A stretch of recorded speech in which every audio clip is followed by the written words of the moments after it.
After the holiday, I have way too much on hand. So this week I'm going to be using all of the things that I have in my pantry, fridge, and freezer to make a ton of dinners and some snacks too. Just trying to clean it all out and use what we have before I make a full grocery shopping trip. So let's get started. Is my list. I have quite a few things planned. So I'm here in the meat section. I want to make a roast this week in the slow cooker. All right, let's grab one from the back. Let's get this one. It's going to be $21.46. So definitely very pricey. Not something I normally get, but we're going to absolutely enjoy this. Here we go. I wasn't able to find any of the Parmesan wedges here for $4.39. They just have Asiago. So I'm going to go ahead and get this Parmesan cheese for $2.45. I'm actually doing something really fun with cereal this week. I'm going to get a box of Corn Flakes here for $1.95. I think you're going to be pretty surprised with how I use them. Obviously, you can use them for breakfast, but that's not what I'm going to do this week. I wasn't planning on getting anything else in the cereal aisle, but I do see that they have the corn squares and they're $2.65 a box, and I haven't made any Chex Mix this year. I'm gonna go ahead and get a couple boxes of this and give it a shot. And anytime I take someone with me, we always go a little bit overboard. Let's get these. Go. So next we're going to get some buns for $1.35. I got one from down here because these ones are more fresh, but these ones are pretty tasty. We've had them before, but I am going to use these with the Corn Flakes. So I'm sure some of you have some ideas on what I'm going to actually do. Here we go. I like cheeseburger. We're going to go ahead and grab one bag of pretzels for $1.55 to go in our Chex Mix today too. That's right. Thank you. And on the Aldi Savers, they have $1.49 for grape tomatoes. I'm going to grab one of those. Also $1.29 a pound for green grapes. We're going to get some of those too. 89 cents for a pack of green bell peppers. It's a great price. I'll probably get some of those.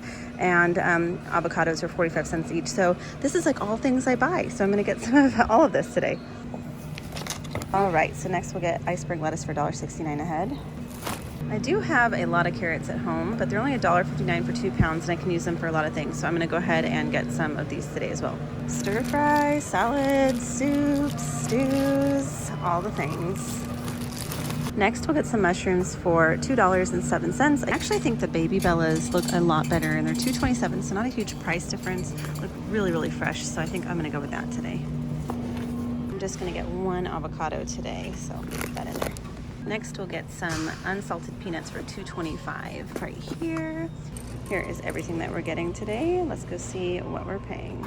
All right, so we got a lot of stuff today. We spent $71.49. This first recipe is my all-time favorite pot roast recipe. And now I will say I haven't tried a ton of different pot roast recipes because once I tried this one, it just went in the books forever. So first, I just chopped my carrots and onions really largely and the potatoes in pretty big chunks. And that's one of my secrets for having potatoes that don't turn out super mushy after 8 to 10 hours. So just keep that in mind. Then I seasoned the chuck roast on both sides with kosher salt and fresh cracked black pepper. And don't be shy with the seasonings here. It's a very large piece of meat, so it may look like a lot of seasonings, but really it's not. You're going to need it all for this big chunk of meat. Then in a large skillet, I heated up some avocado oil, but you can use any neutral oil that you have on hand, and added my chuck roast, and I browned it on both sides for about 5 to 6 minutes on each side, including the edges. In the meantime, I mixed together my sauce. I'm using a 1/4 cup of balsamic vinegar, 2 tablespoons of Dijon mustard, a tablespoon of brown sugar, 2 teaspoons of dried thyme, and about 3 cloves of minced garlic. And I just set that aside and finished browning the chuck roast in the meantime. And I make sure that I sear the edges as well. It just keeps it nice and juicy over the long cooking process and really adds a ton of flavor. Then I deglaze the pan with my vegetable stock or chicken stock and just make sure that I just get all of the bits off of the bottom of the pan. That's all the flavor there. We really want to have that for the sauce. Then to my slow cooker, I added the chuck roast first, topped it with all my veggies, and lastly the potatoes. It's very important. I put the potatoes on top so that way they don't get overcooked. Then I poured over that sauce mixture and the chicken stock that we put in the pan and just cook it on low for 8 to 10 hours or until it's easy to shred. Now you can make the sauce a little thicker by adding a cornstarch slurry or a little bit of flour mixed with water, but that's up to you. And that's it. Super easy and really delicious, very filling, hearty meal. Next, I want to share one of the dinner ideas I used the Corn Flakes for. Now this is going to be a Copycat, either McDonald's or Wendy's chicken sandwich. And I saw this on a reel and decided to just sort of guess what they mixed together because I couldn't find the recipe and just give it a try. So first, in a food processor, I added a couple cups of corn flakes and some black pepper, and I just processed that until it was really fine. And then I just cut my chicken breast into strips and then into chunks just to make it easier to food process the smaller pieces of chicken. It just makes it a little bit easier. I added that to my food processor and then added a little bit of vinegar that helps with the tenderness and the acidity, adds a lot of flavor. And then I added some garlic powder, salt, pepper, and paprika, and just processed that until it was relatively combined and pureed all together. And then I just formed some patties. I was able to make 6 patties with this, but you can make any size or as many as you'd like, depending on how big your buns are. Then I just flattened that with my hands. You can use anything you like to flatten it into about 1/2 inch to 1 inch patties, just depending again on how thick you want them. I froze the patties for about an hour and then took them out and breaded them in flour, then egg, and then the cornflake mixture. And I sprayed my baking sheets with avocado oil just so they wouldn't stick. Placed the patties on the baking sheets and then sprayed them with avocado oil. I baked them at 425 degrees for about 25 to 30 minutes. I just made sure they were fully cooked through before I topped them on my toasted buns with a little bit of mayonnaise and some lettuce, and that's it. Super easy and so delicious. Next is another recipe I used with those corn flakes and some chicken. It's a little bit easier and comes together super fast in about 30 to 45 minutes, depending on if you air fry or bake. Now in a bowl, I'm going to mix together my corn flakes, garlic powder, onion powder, paprika, salt, and pepper, and mix that together until it's kind of a large crumb because I want to have those crunchy pieces. Then I added about a teaspoon of avocado oil just to make sure that the crumbs would stick a little bit better to the chicken. Then in a small bowl, I beat together some eggs, vinegar, and salt. And again, the vinegar really helps with the tenderness of the chicken and some of the flavor, and also might help the cornflakes stick a little bit better too. So I just started to bread them by adding the chicken to the egg mixture and then into the cornflakes, and I just sort of pushed the cornflakes down into the chicken and again sprayed the baking sheet with avocado oil, then put the chicken down and sprayed the top with avocado oil. I baked these at 350 degrees for 25 to 30 minutes, and again just make sure they're cooked through to 165 degrees, and then I just wrapped them in tortillas with some lettuce and some shredded cheese. You can add ranch, hot sauce, anything that you like to this. Oh my goodness, you have got to try this one. So delicious. Next, I'm using up some of the ingredients from my pantry and my fridge to make a really giant pasta salad. I had this Easter pasta that I picked up from Aldi a few months back for 26 cents each, so I have about 8 bags that I need to use. And it's a great dinner idea. Serve it with anything on the side or add some cheese to it to add a little protein. After we boil it, we're going to strain it out and then immediately rinse it with some cold water to stop the cooking process. And then we'll add it to a mixing bowl and add our diced bell peppers. All I had was green, but you can use multicolors, whatever you like.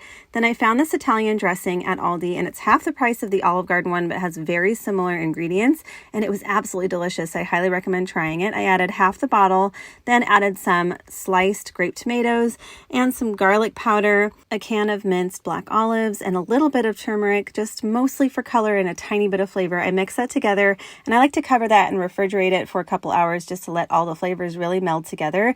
And that's it for this dish. You can add some mozzarella to it, and it really is absolutely delicious. You got to try that one. This next recipe is a super budget-friendly loaded potato soup, and it is so delicious. First, to a large pot, I'm going to saute some chopped bacon.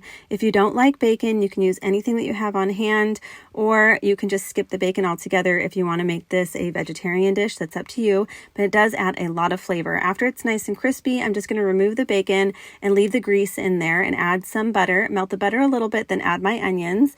Then I'm just going to saute those onions until they're nice and soft and translucent, maybe about 3 or 4 minutes. Then I'll add some minced garlic, continue to saute that until it's nice and fragrant, about 30 seconds or so. Then I'll add the flour, and I'm going to continue cooking and stirring the flour until it's golden brown and cook through to get that flour taste out of the soup. Then I'll add my chopped potatoes, which I chopped to be about bite size or so, but you can make them as big or as small as you like. Then I added about 4 cups of chicken broth. Mine is partially frozen, that's why it looks like that, and 2 cups of milk.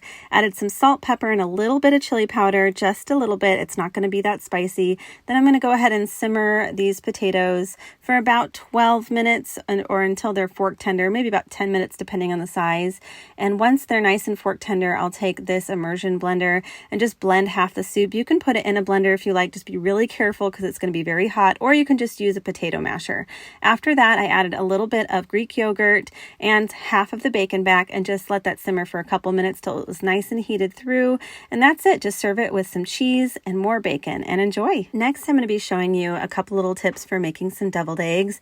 These have just been game changers for me. And in the meantime, if you're enjoying this video, please be sure to give me a thumbs up. It really helps my channel and I really appreciate it. And I appreciate every single one of you watching right now. So I do use a bag to mix everything together now. I'm going to add my yolks and some mayo, mustard, and salt and pepper, and some horseradish. This is the first time I'm trying that in my yolk mixture, and it's a game changer. If you haven't tried it yet, please do, and let me know what you think. But I just mix it all up in the bag and then cut the end off, and then just go ahead and fill my eggs. And in the other half of the eggs, I added just the yolk mixture with mayo, mustard, salt and pepper, just the basics. And then I topped that with paprika.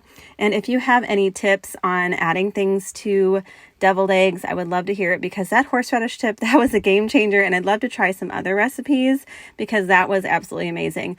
Then for green onions, I just used some scissors, some like kitchen shears to get those on top. These are just one of my favorite snacks, my favorite appetizers. I love it. And next, I want to talk a little bit about the Chex Mix that we made, because I did originally try Chex Mix last year for the first time using the Chex Mix recipe on the website, and since then I've tried a few different things. So I'm going to melt 2 sticks of butter and add my seasoned salt, garlic powder, onion powder, Worcestershire, all the things, and mix that up until it's nice and combined. And I got the tip to use a roasting pan, which is amazing because you can add so many things. I added the whole bag of bagel chips, which is my favorite part of all of the Chex Mix. Then added my corn squares and rice squares, which I got from Aldi. Again, if you saw the shopping, super inexpensive.